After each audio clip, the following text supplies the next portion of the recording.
All right, welcome to the lecture on the liberal arts, just kind of an introduction to what it means that something is a liberal art. And the reading that I hope you've done is just the first, I don't know what, chapter or so of this book, The Trivium by Sister Miriam Joseph. Let me turn off my phone, sorry about that.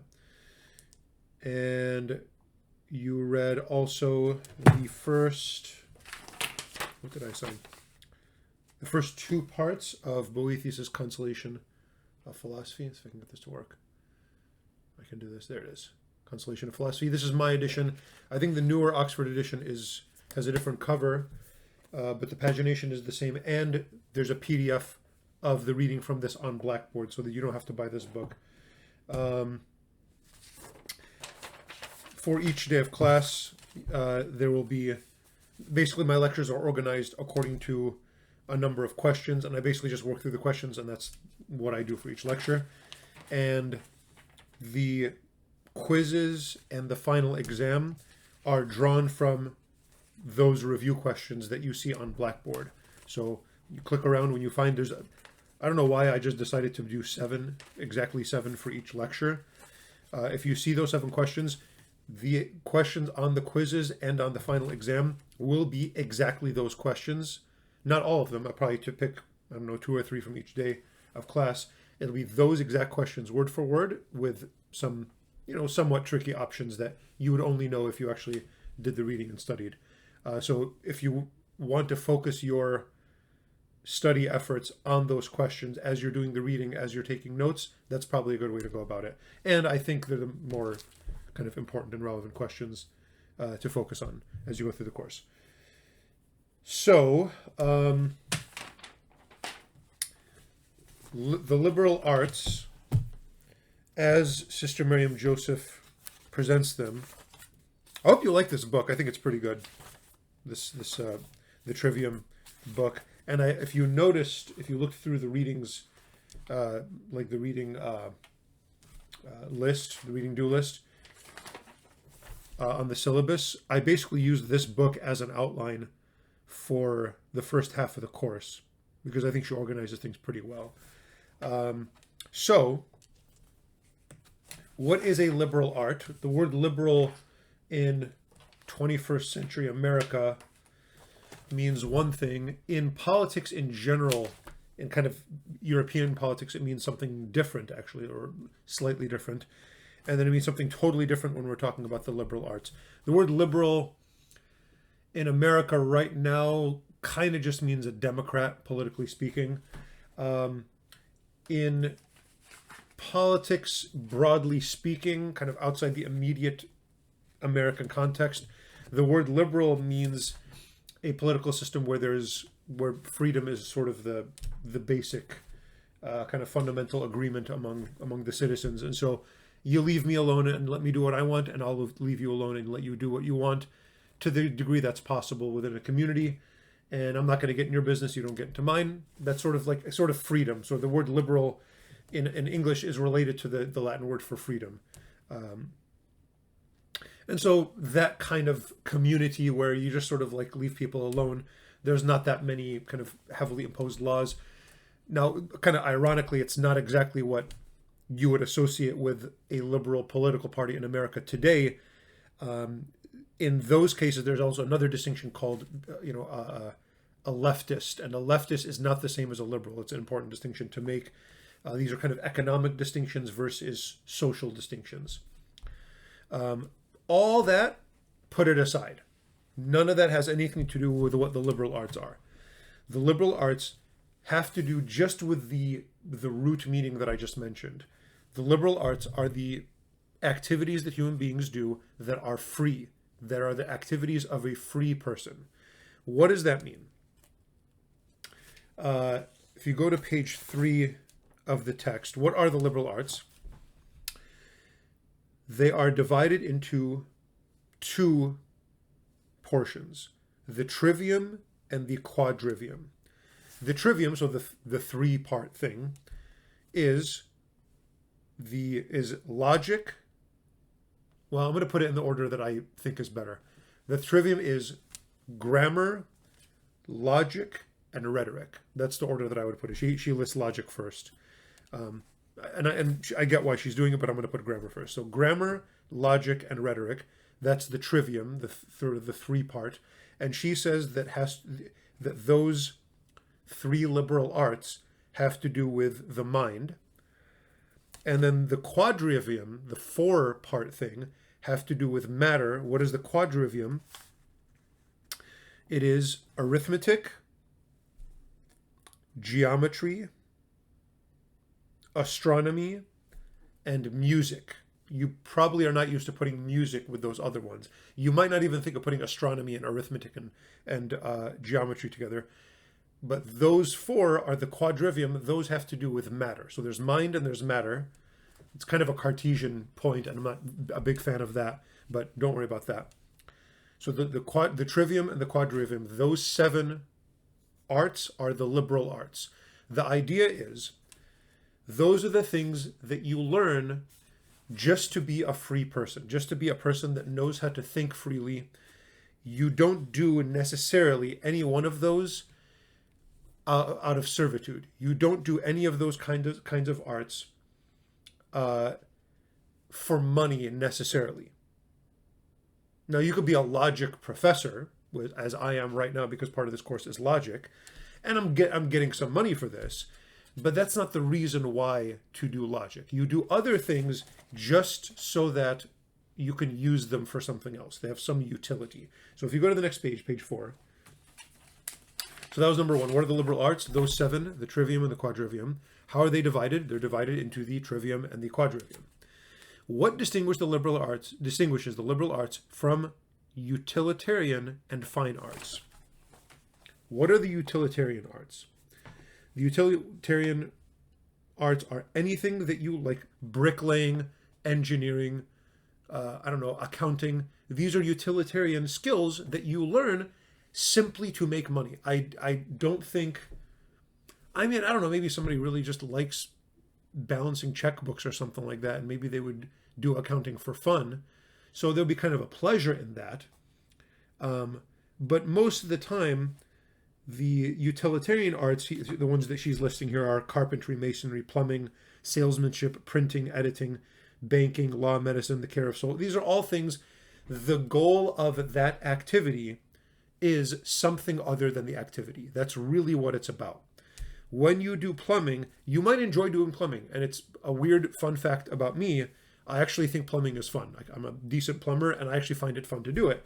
So you might do it for fun, but the goal of the activity is so that you can have a working sink or something like that.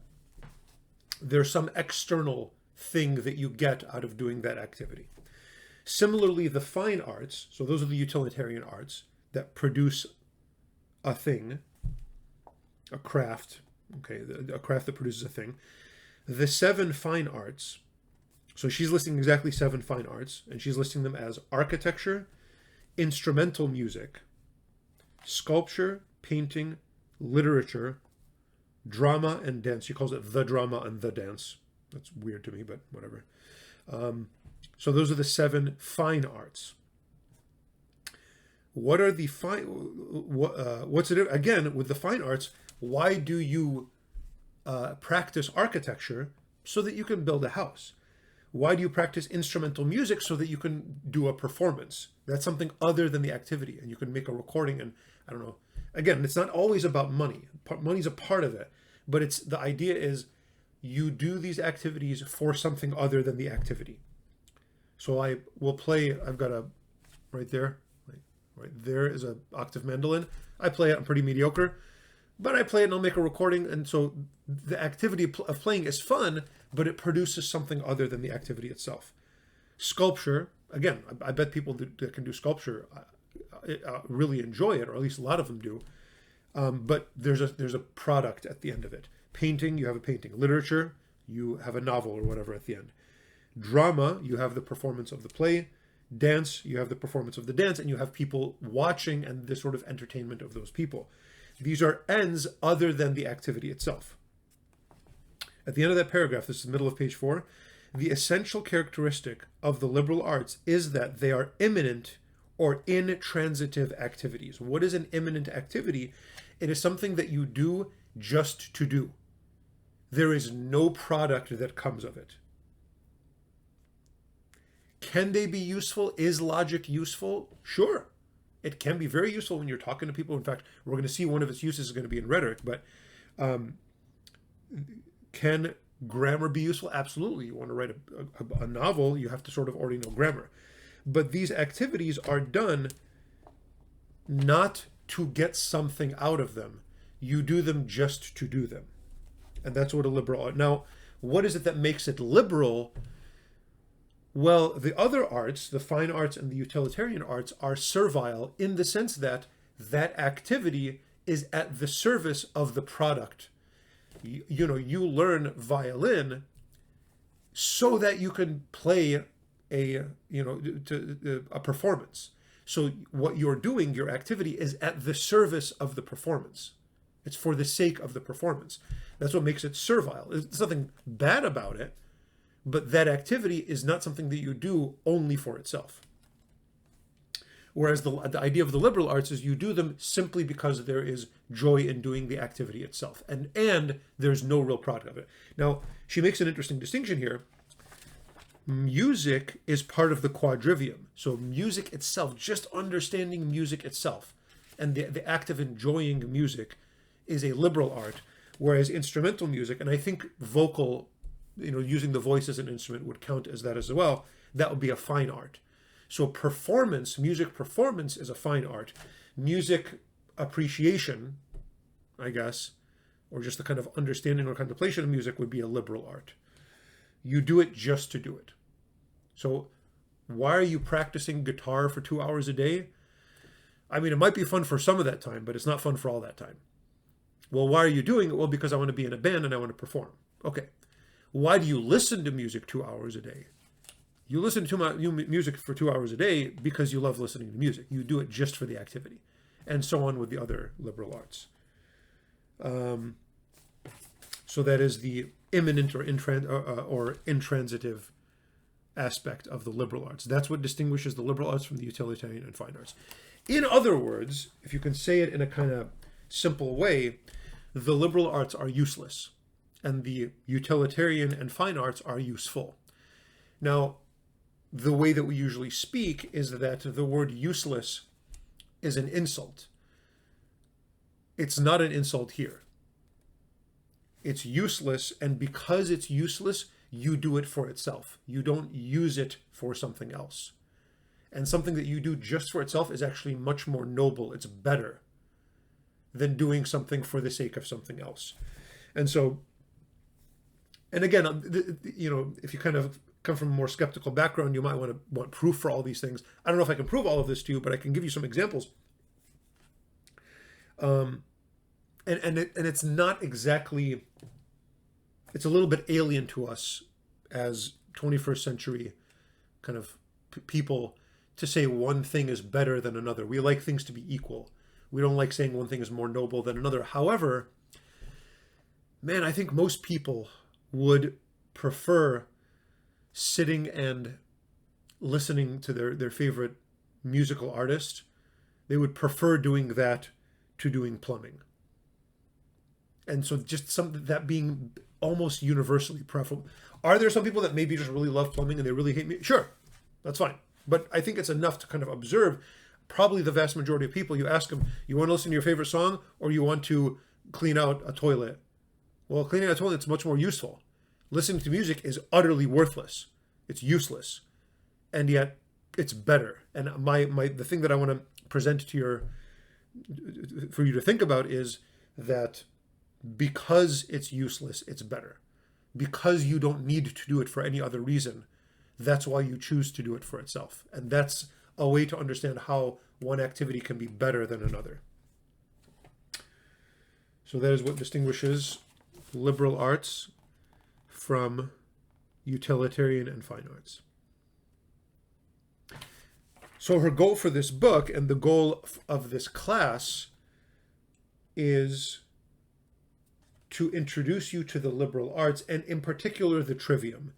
I am not going to, I think there actually might be another class where you look at the quadrivium. But certainly this course, as it's set out, is for the trivium. And if you look at the rest of the syllabus, it's grammar. I'm really only going to spend 1 week in grammar, because I assume you've learned a little bit of it, but I'm going to spend a week just to kind of work through it. And then we're going to spend a number of weeks on logic. I don't know, 5 on logic. And then 5 or so on rhetoric. So that's the trivium. And then the last day of class, we're going to talk about leisure and contemplation. So this course is basically a course on the trivium. Will this course also be useful? Yes. But is that the goal of the course? No, the goal of the course is to introduce you to the idea of living as an educated person. And living as an educated person means you are something other than a worker. You'll still have to work, most likely, unless you're really wealthy or something like that.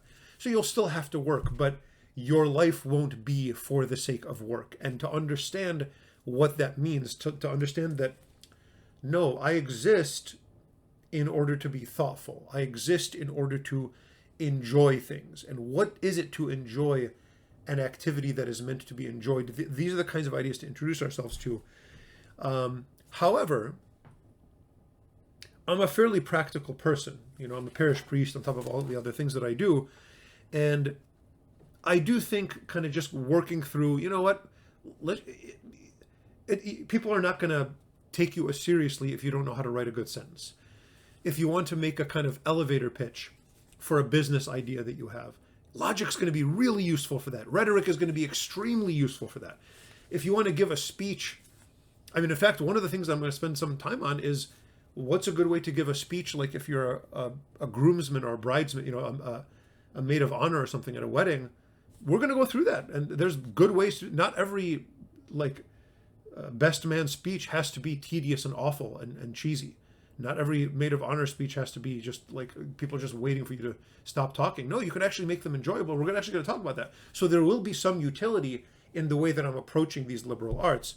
So I hope you do get something useful out of it. But the main thing is to introduce you into the formation of the mind and of the kind of person that is able to become the kind of person that is able to just enjoy these noble activities in themselves and not see yourselves simply as, well, got to work and I got to make money and then I got to use the money to do stuff and then I got to use that stuff to do stuff. And it's just this kind of endless and pointless and tedious kind of lifestyle. This course is the beginning of the way out of that. It might not always seem that way when we're going through like what a verb is or something like that, but that is the overall kind of point of the course. All right.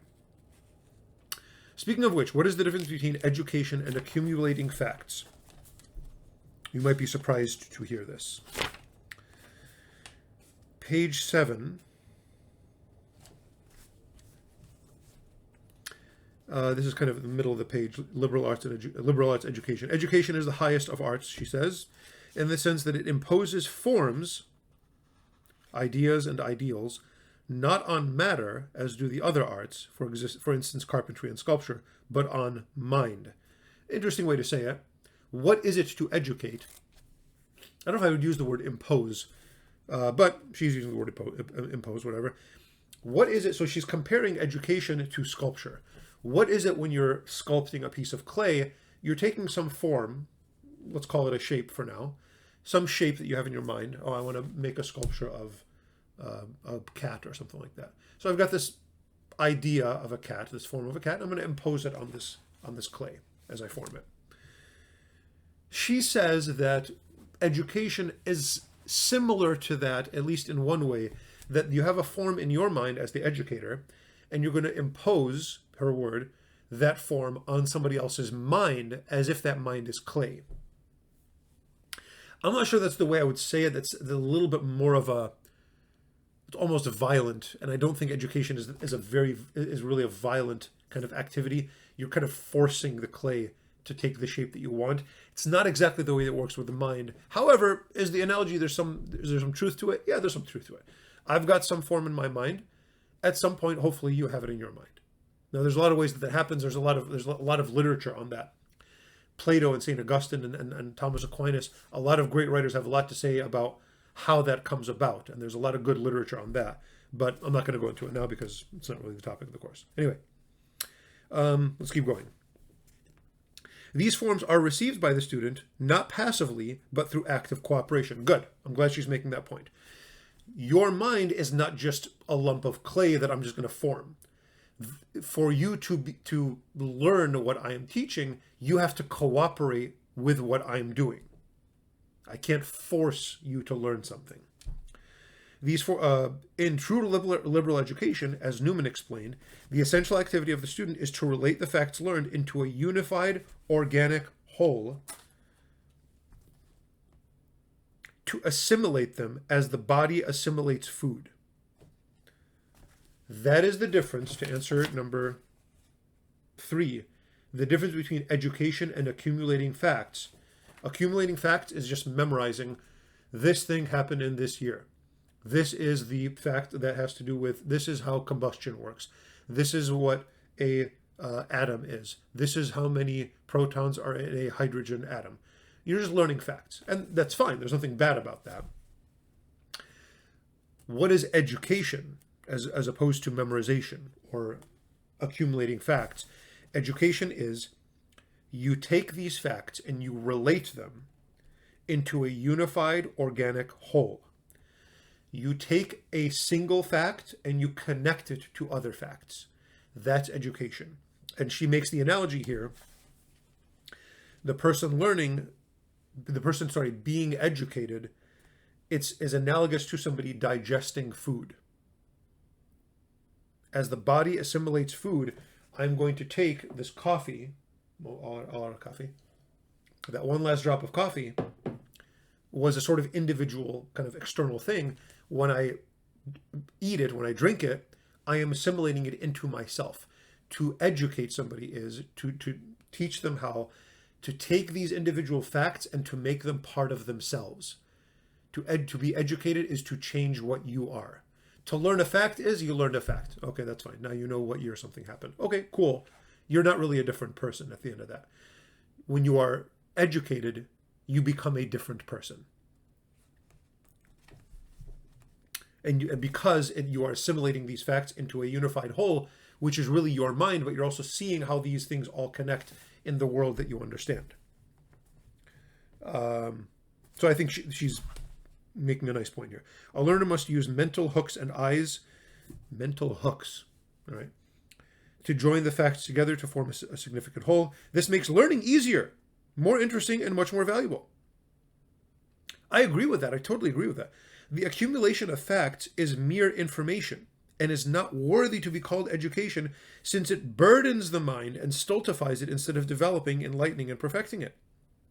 I totally agree with that. I think when you just have to memorize a bunch of stuff, oh my gosh, that's exhausting. And it's kind of, it's almost I don't want to use the word torture because that's a little bit too dramatic, but it's almost like that. It's painful to do that to a child. All right, kid, here you go. You got to learn. You got to memorize all this stuff without making any effort to see the unity of the whole thing or the beauty of the connection of these ideas. That's how you educate a mind. I think even with little kids, that's how it should be done. But probably most of us, I'll speak for myself, there wasn't much of an effort to do that, at least in the 1980s when I was educated, as a kid. Even if one forgets many of the facts once learned and related, the mind retains the vigor and perfection gained by its exercise upon them. It can do this, moreover, only by grappling with facts and ideas. Moreover, it is much easier to remember related ideas than unrelated ideas. Absolutely. Absolutely is much easier to remember related ideas. When you're memorizing, when you're learning a language, and you just I got to write flashcards and I got to just memorize this word means this. Oh, that is torture. But if you say, okay, this word means this, in Latin, the word for soil or earth is humus. All right, I learned a sound and I learned the sound it means something. All right, but it's kind of hard to remember that. But if you say humus is related to the Latin word humanus, which means human, and the word humanus is related to the English word human.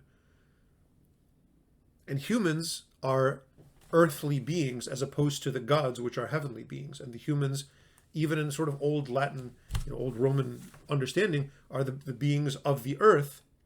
If you think even in Genesis, Adam came from earth, and in fact in Hebrew, the same thing happens. In Hebrew, Adamah is the soil, and Adam is the man that came from the soil, that God created out of the dirt. You see how these facts are related? Now that you've related these facts, humus humanus, Adama Adam. It's a lot easier to remember, and maybe you'll remember that now. Whereas if I had just said, well, this sound means this thing, you just kind of remember this one bare fact. The mind really isn't built to do that, or at least my mind isn't. I find it very, very hard to learn vocabulary when I'm learning languages. I find it much easier to learn grammar, because grammar, at least there's patterns that show relations between words. So I really agree with what she's doing here. Another point that I really like that she's making here is that she's relating it to exercise. I think that's a good comparison.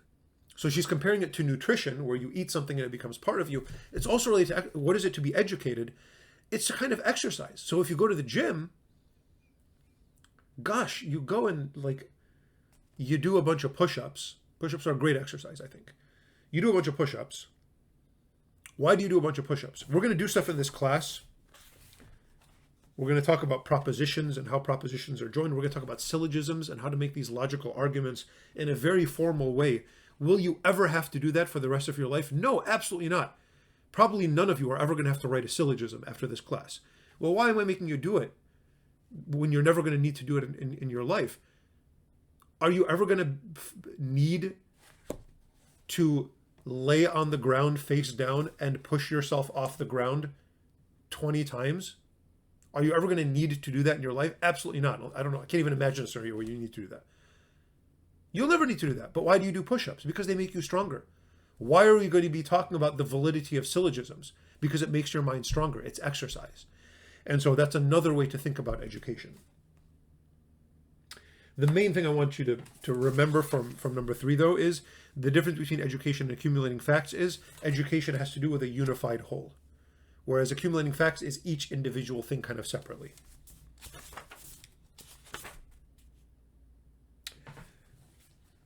I'm done with this chapter on the liberal arts from this book. This is the way the course is going to, these lectures are going to be. There's a lot more that she says in these 12 pages, and that's why, in order to really get the most out of this course, I really assume, I hope you're doing the reading. I'm going to be honest with you, there's going to be some of the reading from Aristotle later in the course that is not going to be as crucial, and I'm going to be very honest with you, Professor. I'm going to tell you, you know what, if you want to skim this part, it's going to be okay. But these, at least until the midterm, the reading is really, really important. So I really hope you do it. Because the way I'm going to lecture is I'm just going to kind of jump the parts that I think are the most important, but there's still some gems to be gotten from the reading. Okay, so that's it with this. Now I'm going to move to Boethius. Boethius is a very, very underrated, even though some people absolutely love Boethius, very few people actually sit and teach him. Most people, when they want to teach like a philosophy course, and they're, oh, let me do a philosophy course. What should I do in an introduction to philosophy course? Well, I got to do Plato, I got to do Aristotle, if they even do anything before, like, Descartes and like moderns. But if they're going to do that, oh, let me do some Plato and Aristotle, maybe I'll do some Augustine, maybe I'll do some Aquinas, maybe I'll do some, and Boethius is sort of kind of neglected in that. I'm guilty of that as well. But this book, The Consolation of Philosophy, is a great one to begin this course with. And I gave you just the first 2 books. The word book can sometimes be used to mean chapter. And so the first 2 chapters, book 1 and book 2. I know now we book means this whole thing right now, but in the olden days it meant a chapter, weirdly enough. But now there's books and chapters as subdivisions, whatever. Okay. What is going on in the Consolation of Philosophy? Boethius is a Christian thinker from the Middle Ages. I think he lived in the 900s. Don't quote me on that. Somewhere around there. And he's a fairly educated person. He's read lots of Plato and Platonists. He knows some Aristotle as well, which wasn't that common in his day, but he lived at the kind of very beginning of a time when people started to think about Aristotle a little bit more in Western Europe. And he writes this funny book when, in his old age, he had lived a pretty good career. He'd lived a pretty good life. Well-respected community member. I think he was in politics. And then all kinds of tragedies befell Boethius at some point in his mature age. And I think his son got in big trouble, and he got arrested for some stuff, and he spent some time in jail, and he lost a lot of his reputation. And so a lot of devastating things happened to Boethius. And this book is the fruit of that. And if hopefully you did the reading, it starts with a poem. And there's a funny thing that happens. Each chapter has a poem in it. In books 1 and book 1 and 2. Every chapter has a poem in it. And in book 1, I'm going to point something out to you. In book 1, look at the very beginning of book 1, chapter 1. So this is page 3 of the PDF that you have. I who with zest pen songs in happier days must now with grief embark on somber lays. So this translator did an interesting thing. He translated the Latin from verse to verse. He translated a Latin poem to an English poem, which is very difficult to do and stay very literal. So I'm guessing this is not the most literal translation, but it's probably good enough.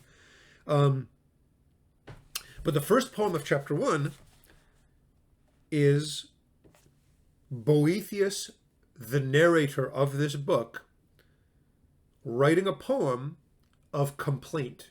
He's complaining. He's in grief. He's sad. He himself is expressing his sadness through poetry, which is, I think, maybe a healthy way to deal with sadness. And in this poem, he's like, he kind of wants to die. He's cursing fickle fortune. This is line 16 or 17. He's so upset at fortune. Fate has done this to me. And he's bitter. And then after he's done with his sort of poem of lament, this woman, this lady, appears to him. This lady appears to him, and she chastises. If you go to page 4, and this is number 7. There's like numbers in the margin. So number 7 in the margin. Her eyes lit on the muses of poetry who were standing by my couch, furnishing words to articulate my grief. For a moment she showed irritation. She frowned, and fire flashed from her eyes. Who, she asked, has allowed these harlots of the stage to approach this sick man? Not only do they afford no remedies to relieve his pains, but their succulent poisons intensify them. These ladies, with their thorns of emotions, choke the life from the fruitful harvest of reason. Very interesting. So what's the scenario? What's going on in the Consolation philosophy? Boethius, the narrator, is writing a poem of lament. So there's poetry is there. The muses of poetry are kind of people, sort of characters surrounding his bed. And this lady appears to him. Who's the lady? The lady is philosophy. And philosophy, one of the first things that lady philosophy does is yell at poetry. Philosophy yells at poetry, saying, what are you doing here? You think you're making him better, or he thinks you're making him better from his sickness, but you're actually just making it worse. Because you're encouraging his emotions to be sort of inflamed even more. And this guy's already sad, you're just making him more sad. And she calls them harlots, like prostitutes, these muses of poetry. And she says, let this man not be seduced, for he has been nurtured on the learning of the Eleatics and of the Academy. So she's saying, this guy is educated. He's not one of these kind of goofballs that you poets, you muses of poetry can take advantage of. This is an educated man. He's been educated in learning of the Eleatics and of the Academy, so of the Stoics and of the Platonists. So he's well educated in this stuff. And that as an educated man, his reason is strong enough to be able to speak to him as a reasonable man. Not just make him feel more sorry for himself using just these kind of emotionally manipulative poems. Interesting way to start. Now, I want to make a side note here. This is medieval Christian Europe. And you would expect a well-educated Christian man like Boethius, who's written on the Trinity and all kinds of beautiful and deeply theological and particularly Christian topics.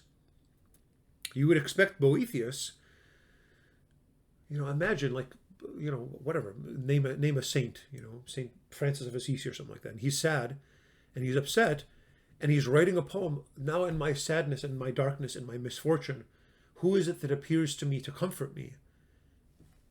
It's going to be like Our Lady. The Holy Spirit comes and comforts him. It's going to be, I don't know, maybe some other saint. Whatever, it's going to be something like that. Boethius, it's kind of like jarring. Boethius is writing this, and it's not any of those things that comes to him for comfort. It's philosophy in particular that comes to comfort him, which I think is it's really surprising to me. I think we're supposed to be surprised by that.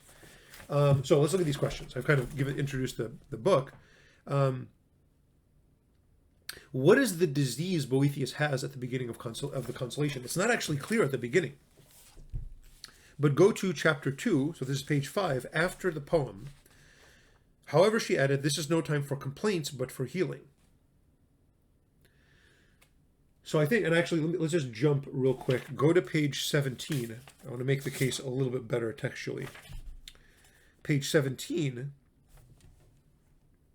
towards the top of the page, it is like a gap in a fortified rampart through which the disease of emotional disturbance has permeated your mind. So what is the disease that Boethius has at the beginning of the Consolation? This is a very interesting, important point. What's wrong? Well, all this bad stuff happened to him. His fate, his fortune had turned against him. Boethius is saying that's not the problem. The problem is not when bad things happen to you. The disease is not bad things happening to you.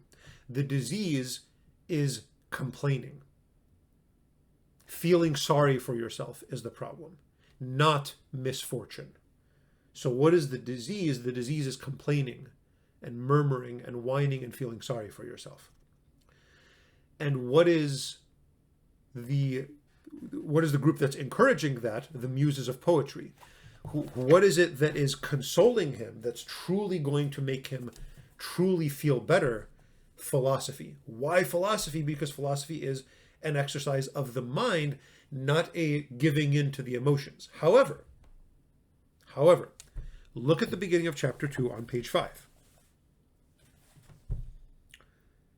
Dull-witted is his mind, alas, sunk in steep depths below, abandoning its native light, its purpose is to go into the darkness of despond as baneful troubles grow. What's happening? Who's speaking this poem? The first poem at the beginning of chapter 1 was sung by Boethius, the narrator. The second poem at the beginning of chapter 2,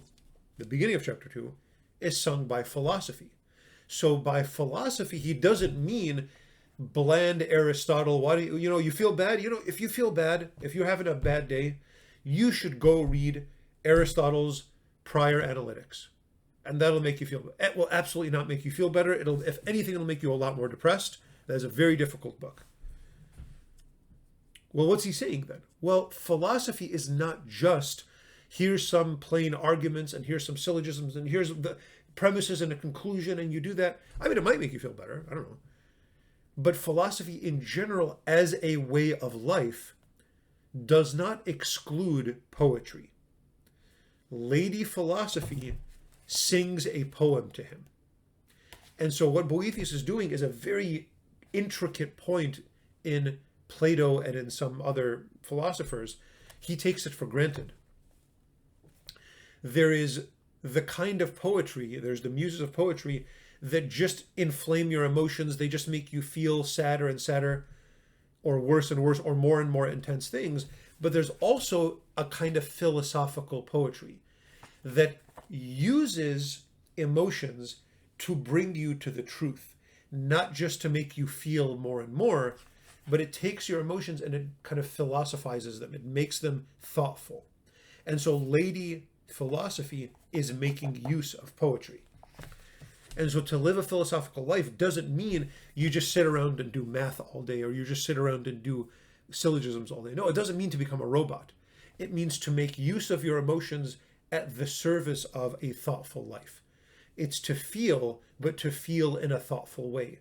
It's to take your feelings and to form them to be thoughtful. And so your mind and your heart become a unified whole. As opposed to, what's the opposite of this? Well,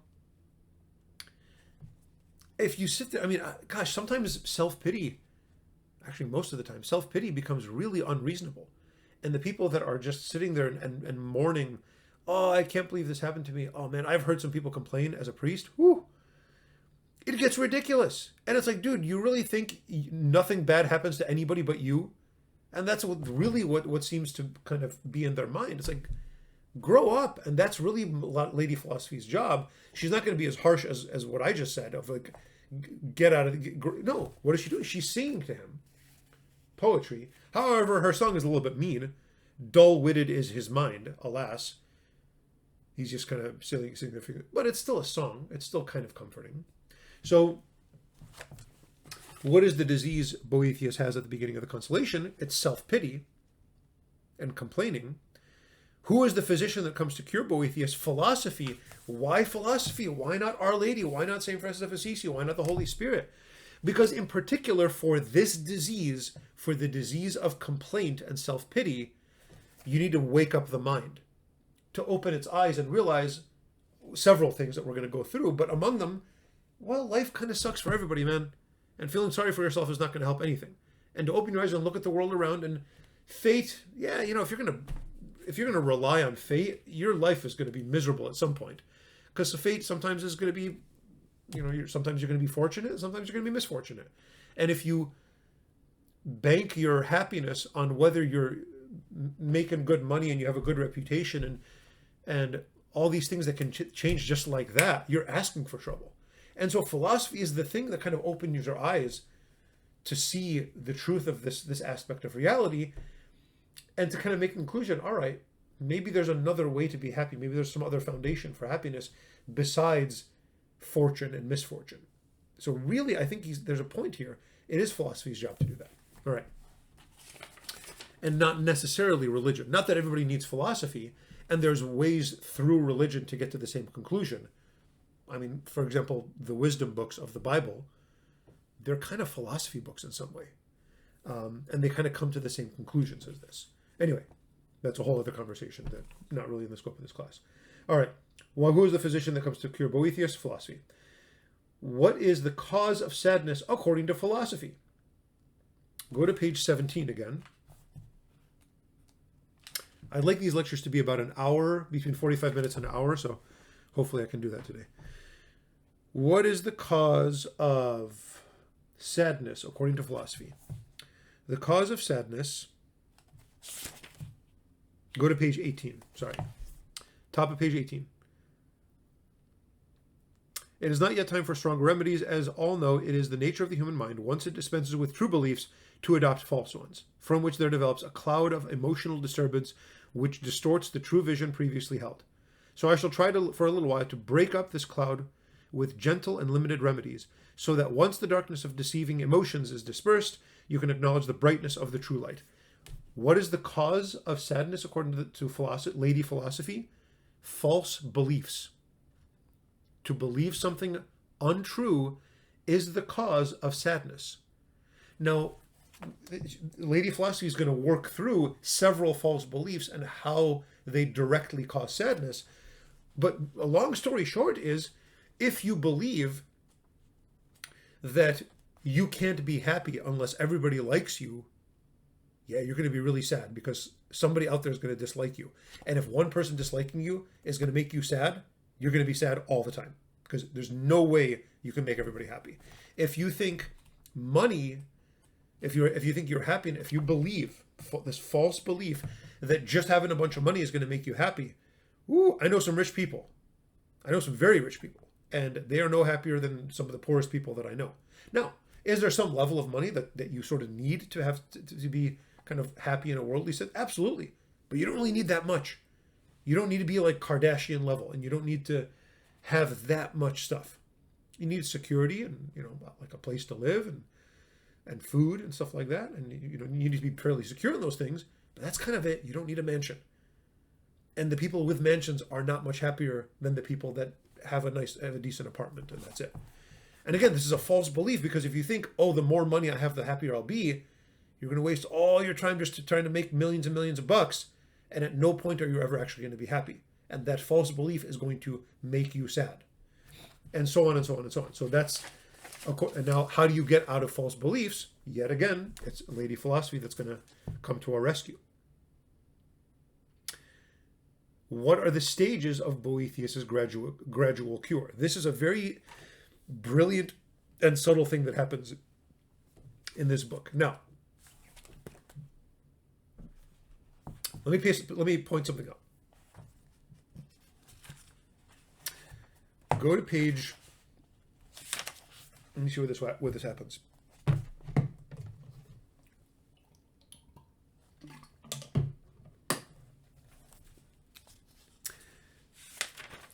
Look at all the chapters in book 1. Just flip through. Every single chapter in book 1, chapter 1, 2, 3, 4, 5, and 6, begins with a poem. Chapter 7 of book 1 is just a poem. Okay, so book 1 of the Consolation of Philosophy, all the chapters of book 1 begin with a poem. In fact, the first chapter begins with the narrator's poem. All the rest are Lady Philosophy's poems. Look at how big book 2 begins. Book 2 does not begin with, chapter 1 of book 2 does not begin with a poem. It ends with one. Chapter 2 ends with one. Chapter 3 ends with one. 4, let me make sure. I'm pretty sure all of them end with one. Chapter 4 ends with one. Chapter 5 ends with one. 6 does. And 7 and 8. What happens? Look at this interesting gradual thing. And Lady Philosophy makes a point. This is going to be gradual. This healing from these false beliefs and this self-pity, it's not going to be this one time, snap my fingers and now you're better. And so Boethius, as the representative of all of us who feel sorry for ourselves because we don't have the things that we think falsely will make us happy, our cure is going to be gradual as well. We have to be patient as we work through, go from these false beliefs, this self-pity, towards closer and closer to happiness. But what's one of the kind of implicit things? The role of music and poetry, meaning the role of direct contact with the emotions, is going to get less and less important.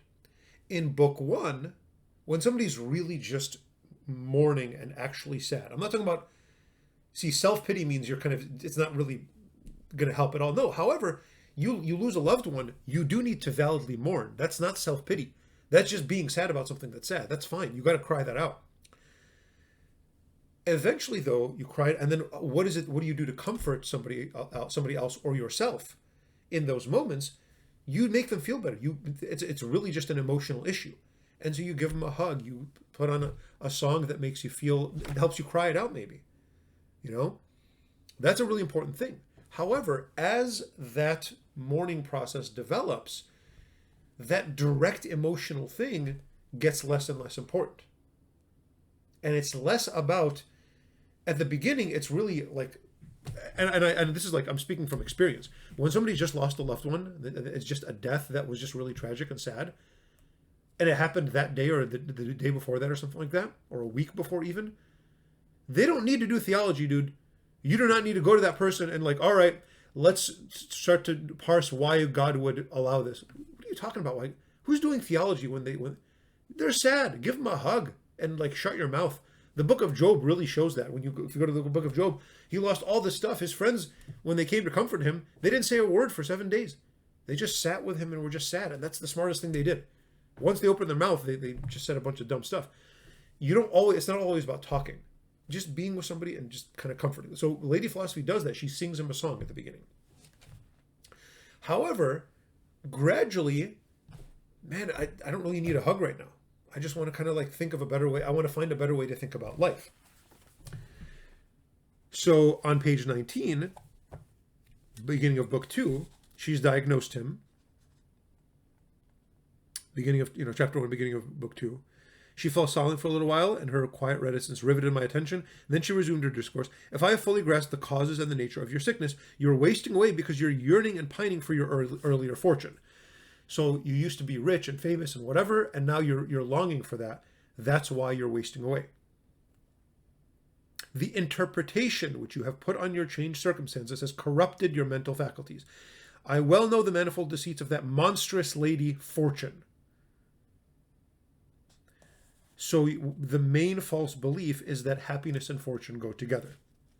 So the next paragraph she says, let me now apply the persuasion of sweet-sounding rhetoric, which walks on the right path only when it does not abandon our precepts, and let it alternate with music. She's explaining what she's doing. She's saying, Boethius and you, the audience, I'm going to use rhetoric, which we're going to spend 5 weeks on at the end of this course.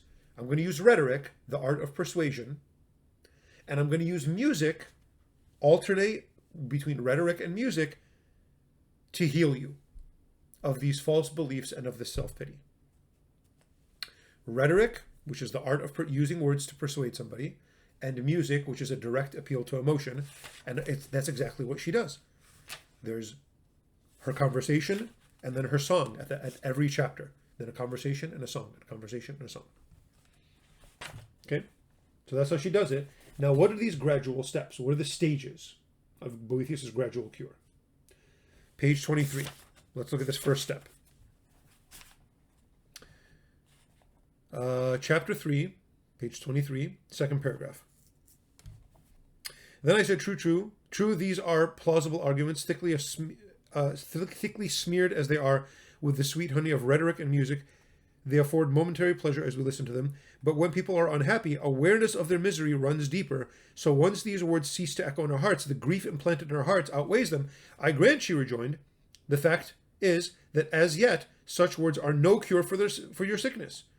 At this stage, they serve merely as a poultice for the pain which stubbornly resists all healing. Complaining does not heal you. It is like a painkiller that doesn't make the thing better, it just makes you feel better for that moment, but it doesn't heal. Step 1 of Lady Philosophy's cure, stop whining, stop complaining. That is step 1. Don't verbally, physically say those words to somebody else. You've said it, you've vented, you've let it out. Okay, you've let it out. Stop letting it out now. It's time to stop, because the more you talk about it now, the more you're going to think about it, the worse it's going to get. And it's like you're stabbing at the wound over and over again. So philosophy's first piece of advice is stop whining. Mentally too, when you catch yourself, and you're just kind of going through it again in your head. Again, you do that when you're mourning for the first week or something like that. Then you got to start doing something else, man. You got to start moving on. That's first step. Connected with that, part 2,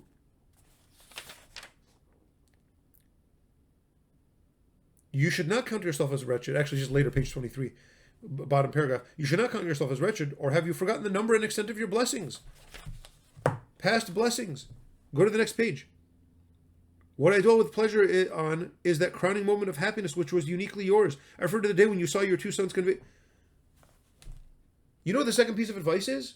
Step 1, don't complain. Step 2, count your blessings. Be thankful for the good things that you have and that you even had in your past. They're still yours. It's your past. It's still part of what you are. And so even when somebody dies, I think it's a very beautiful thing to consider. Oh gosh, I lost my parents or something like that. And it's very sad to lose them. But equally, you should be thankful that you had them for all the years that you had them. And that thankfulness is a kind of little spark of joy in that darkness, in that moments that you've lost them. What any of this has to do with liberal arts, I'm getting to. But this is really good advice that I think is worth kind of talking about. Part 3. advice, piece of advice number 3, go to page 26.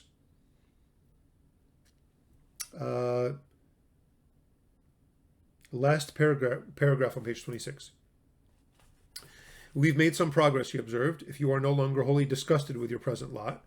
But I find your self-indulgence hard to bear when you complain so morphily and neurotically that something is lacking to your happiness. Does any individual enjoy such total blessings that he does not find fault in some respect with the nature of his condition? Step 3, just accept that your life is never going to be perfect. If you're looking to complain, you will always find something to complain about. You could go to the best restaurant on the face of the earth and you will find something wrong with that meal. And if it's not the meal, it's the waiter wasn't fast enough, or the waiter was too fast, or the food was too cold, or it was too hot, or the steak wasn't quite medium rare, or wasn't quite what. You'll always, if you're looking to complain, you'll always complain. Third piece of advice is accept that life is never going to be perfect, and that there's always going to be imperfections, and that's okay. It's okay. And she's saying this to a guy that's like sitting in a jail cell, and he's saying, well, my life sucks right now. And she's like, well, yeah, so what? Whose doesn't? There's always going to be something bad. And if your attitude is a complaining attitude, you're just going to hurt yourself. Now, if there's something that you could improve it. It's not like you should say like, oh, gosh, I hate that my room is so dirty. Well, clean it, dude. And then you have nothing to complain about, or less to complain about, okay? So part C, so I'm kind of, A is stop complaining. B is be thankful for what you had. C, accept that life is going to be imperfect and be at peace with that and be happy inside, even if externally there's things that are not the way you want them to be. Letter D, page 28. Now we have a deeper medicine, in her words. Chapter 5. But now the warming applications of my arguments are penetrating more deeply below your skin. What does she do? The rest of this book, letter D. Go to the next paragraph. Are riches truly your possession, or by their nature valuable? Which of them in particular? Gold? But their sheen is more attractive when they are doled out rather than gathered in. What is the rest of book 2? Lady Philosophy goes through every single worldly good that Boethius had. Money in chapter 5, honor in chapter 6, fame in chapter 7. She goes through these worldly goods and she says, all these things are really worthless. Money, you think money is worth something? Money is only worth something when you get rid of it, when you give it away for something that you actually want.